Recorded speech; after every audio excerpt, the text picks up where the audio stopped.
அரசுக்கு நிதி ஒதுக்கீடு செய்வதற்கான மசோதா அமெரிக்க நாடாளுமன்றத்தின் பிரதிநிதிகள் சபையில் நிறைவேறியதை தொடர்ந்து அந்த நாட்டில் கடந்த 43 நாட்களாக நீடித்த நிதி முடக்க நிலை முடிவுக்கு வந்துள்ளது.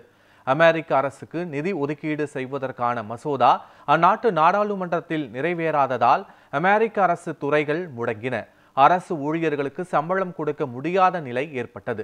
இதற்கு முடிவு காணும் வகையில் தற்காலிக நிதி ஒதுக்கீடு மசோதா அண்மையில் அமெரிக்க நாடாளுமன்றத்தின் செனட் அவையில் நிறைவேறியது. இதையடுத்து இந்த மசோதா அமெரிக்க நாடாளுமன்றத்தின் மற்றொரு அவையான பிரதிநிதிகள் சபையிலும் நிறைவேறியது.